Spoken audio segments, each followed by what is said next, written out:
करते हैं इसी पार्ट इसका। तो इसमें ये कह रहा है कि आपको विद्युत क्षेत्र ज्ञात करना है, x equal to 0, y equal to 0.1 coordinate दे रखे हैं अपने को यहाँ पर। तो x इक्वल टू 0 मतलब मैं मान लेता हूँ कि हमें यहाँ पर विद्युत क्षेत्र ज्ञात करना है। तो इस B पर जो चार्ज है उसके कारण विद्युत क्षेत्र इधर की ओर होगा, इसके कारण विद्युत क्षेत्र इधर की ओर होगा, और ये बिंदु अपने पास P गिवन है और 0,0.1 इसके कोऑर्डिनेट है। यहाँ पर हमें विद्युत क्षेत्र ज्ञात करना है। मैं मान लेता हूँ Q1 के कारण विद्युत क्षेत्र जो है वो E1 है और Q2 के कारण जो विद्युत क्षेत्र है E2 है।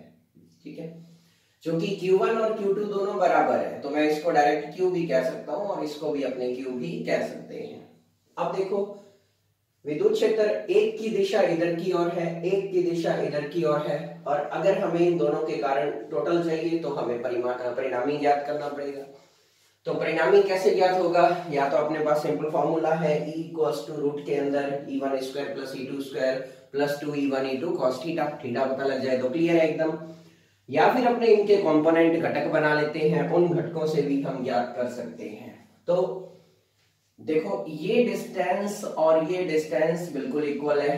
क्यों इक्वल है? क्योंकि यहाँ तक 0.1 ये 0.1 इक्वल, और फिर जब अपने यहां से यहां ड्रॉ करेंगे तो दोनों इक्वल होंगी, तो ये समद्विबाहु त्रिभुज बन गया अपने पास।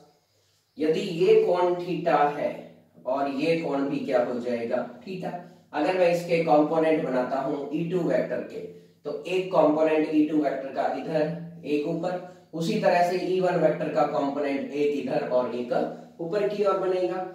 ये कोण थीटा तो ये कोण भी थीटा हो जाएगा, ये कोण भी क्या हो जाएगा अपने पास? थीटा। कुछ इस तरह से ये थीटा है तो ये थीटा, उसी तरह से ये सब कोण भी क्या है?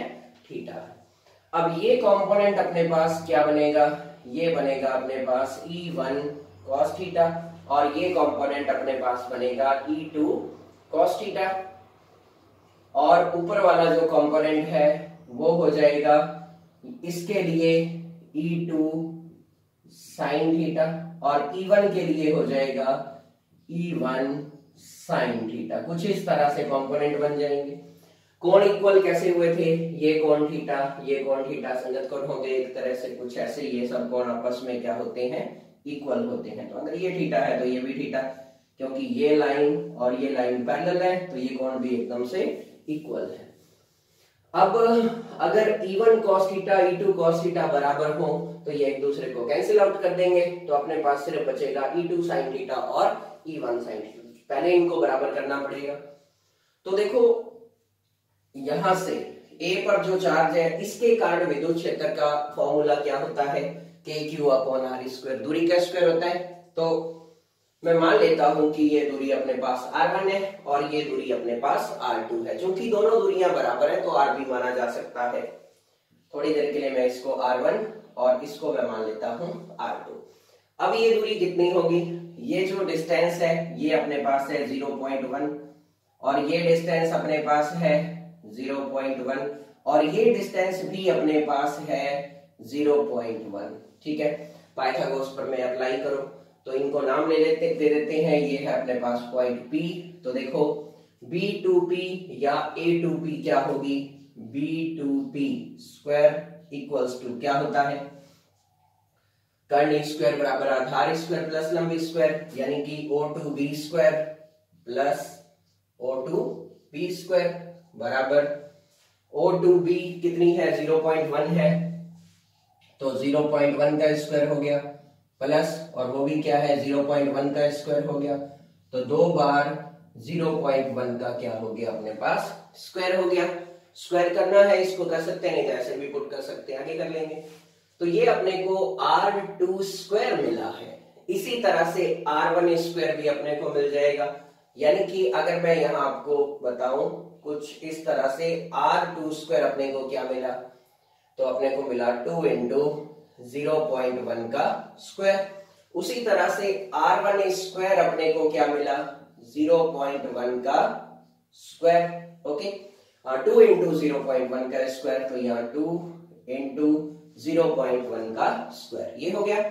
अब उसके बाद देखो तो E1 कितना होगा? सबसे पहले अपने उस चार्ज के कारण यहाँ पर E1 जो है वो ज्ञात करते हैं। तो E1 बराबर होगा, फॉर्मूला होता है के Q1 अपॉन R1 स्क्वायर।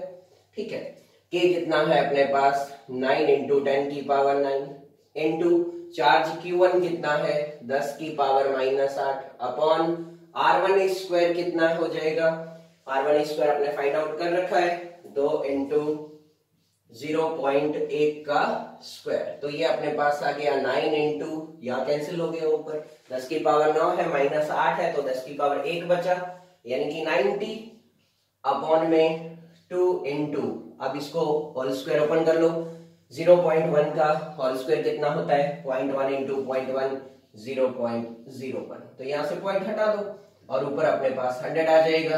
तो अपने पास क्या आया 9/2 इंटू 10 की पावर 3 न्यूटन पर कूलम। तो ये अपने को विद्युत क्षेत्र मिल गया E1। इसी तरह से अब अपने E2 भी ज्ञात करेंगे, तो E2 भी इतना ही आएगा। ओके, तो अपने पास E1 और E2 दोनों इक्वल आएंगे। रीजन क्या है कि ये डिस्टेंस भी इक्वल है और ये जो चार्ज है दोनों का इक्वल है। तो कहने का मतलब अपने पास E1 बराबर E2 कितना आ जाएगा 9/2 इंटू 10 की पावर 3 न्यूटन पर कूलम। अब देखो E1 और E2 इक्वल है, cos थीटा है, दोनों इक्वल और अपोजिट डायरेक्शन में, तो एक दूसरे को कैंसिल कर देंगे। तो कुल विद्युत क्षेत्र जो है वो अपने को पास आएगा सिर्फ साइन थीटा कंपोनेंट के कारण, यानी कि E1 साइन थीटा और प्लस E2 साइन थीटा के योग के कारण। तो E बराबर हो जाएगा, अब देखो E1 और E2 इक्वल है तो मैं यहाँ E1 और यहाँ भी E1 लिख सकता हूं, और यानी कि मैं इसको कह सकता हूं 2E1 साइन थीटा। क्यों ऐसा किया, क्योंकि E1 और E2 क्या है इक्वल है, या मैं यहाँ 2E2 भी कह सकता हूं, कुछ मर्जी। तो E बराबर अपने पास आ जाएगा 2 इंटू E1 की वैल्यू पुट करो 9/2 और फिर ये इंटू 10⁻³ इंटू साइन थीटा। अब साइन थीटा की बात आती है तो देखो ये जो कंपोनेंट है कुछ इस तरह से है। अगर हम इन एंगल्स को फाइंड आउट करें तो ये 45 डिग्री के पता लगते हैं। एक तो ये तरीका है, दूसरा आप यहां से भी साइन थीटा डायरेक्ट ज्ञात कर सकते हो कि साइन थीटा की वैल्यू क्या हो जाएगी। तो लाल कक्का के हिसाब से लंब अपने पास कितना है 0.1 अपॉन कर्ण कितना है, ध्यान रखना ये स्क्वायर है तो ये हो जाएगा √2 इंटू 0.1, कुछ इस तरह से। ठीक, और अगर मैं इसको ये करता हूं तो ये अपने पास वैल्यू आ जाती है 1/√2। और अगर आप डायरेक्ट थीटा 45 पुट करते हो तो अपने को ये भी पता है कि साइन 45 जो है वो होता है 1/√2। तो चाहे आप यहाँ पर साइन 45 लिखो, चाहे डायरेक्ट इस तरह से हल करके लिखो, लास्ट में लिखा क्या जाएगा 1/√2। ओके, दोबारा से एक बार साइन थीटा फॉर्मूला क्या होता है, लाल कक्का के हिसाब से लंब बटा कर्ण। ओके, परपेंडिकुलर क्या है, लंब क्या है अपने पास 0.1 और कर्ण अपने पास क्या है 0.2 इंटू 0.1 स्क्वायर। तो डायरेक्ट इस तरह से हो सकता है। तो मैं यहाँ डायरेक्ट साइन थीटा की वैल्यू पुट कर रहा हूं और वो वैल्यू अपने को मिल गई है 1/√2, कुछ इस तरह से।